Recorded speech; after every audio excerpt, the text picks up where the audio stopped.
Assalamu alaikum wa rahmatullahi wa barakatuh. Dear viewers, your sister and host Sidra Amin is here, and I welcome you to my channel Opted Islam. First of all, if you are interested in hearing stories of new reverted Muslims and haven't subscribed to the channel yet, please do subscribe. We constantly bring you such inspiring revert stories. Also, don't forget to press the bell icon so you get notifications for every new video we uploaded. Jazakumullah khair. So, how did you actually accept Islam? That's honestly a really good question. Since I'm an English girl who's fairly new to Islam, this is almost always the very first thing people ask me. How did you decide to become Muslim when everything around you was kind of against it? Right? That's a really an important and interesting question. So let's get into the answer. First of all, I want to be very clear. This was not a decision I made overnight.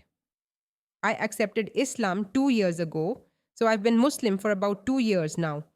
But I actually started researching Islam back in 2017. That means I spent almost 5 years learning, researching, and really thinking things through before I finally took that step. The very first reason this journey began was that, unfortunately, when I was a teenager, around 16 or 17 years old, I went through a serious illness. That experience forced me to start thinking about some big life questions. Why am I here? What do I believe in? What is the purpose of my life? That was the first time I truly realized that I had just been going through life on autopilot, without ever really thinking deeply about anything fundamental. Of course, at that age, my whole world was my A levels. When you're 17, that's everything.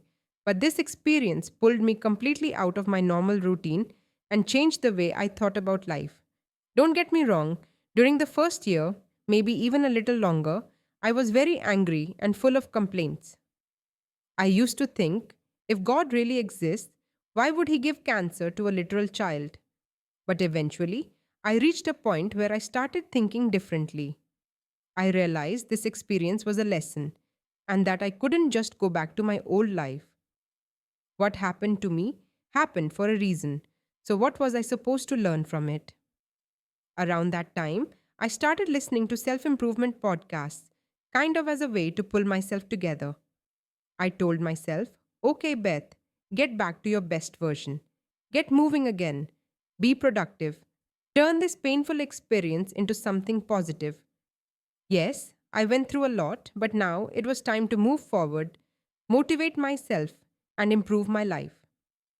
That's how my journey toward Islam started, through a wave of positivity and motivation. It honestly felt like a long, freezing winter had ended and warmth was slowly coming back into my life.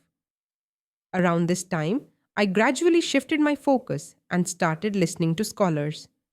Bilal Assad and Hamza Yusuf felt like dignified, kind, guiding, almost father like figures to me. At first, I wasn't really focused on the Quran itself, I was more drawn to how they spoke about life, purpose, and mindset. That's how my research began. This journey of learning about Islam was long, and I don't want to bore you with all the details. But about 4 years later, I reached a point where I already knew a lot about Islam. I first learned how to pray in English, and then slowly, with my prayer mat, I started learning how to pray in Arabic too. Little by little, I began living like a Muslim, even though I wasn't officially Muslim yet. In my mind, I had decided that I wouldn't call myself Muslim until I was actually living like one. Otherwise, it felt like too big and too sudden of a step. So that's how I came to Islam, slowly, intentionally, consciously, and after a very difficult chapter in my life. So, yes, it's fair to say that I went through a storm of change. Accepting Islam isn't just a small action where you say the Shahada and that's it. It's an ongoing process of growth and self improvement.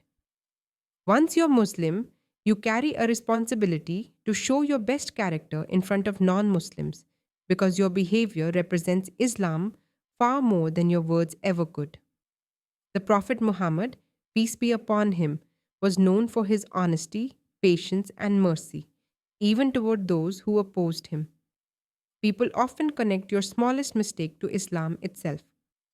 If you do something wrong, they say, "Is this what Islam teaches you?" That's why the margin for error feels so small. When you invite others to Islam, do it with wisdom, understanding, and sincerity.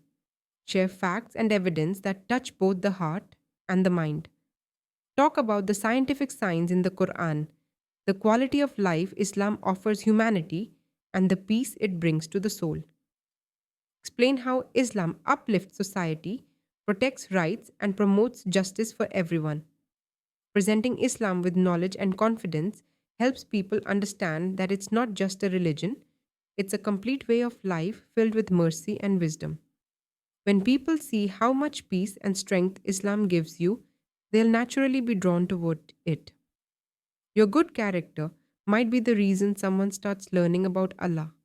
And if they accept Islam, you'll receive a reward that continues until the day of judgment, insha'Allah.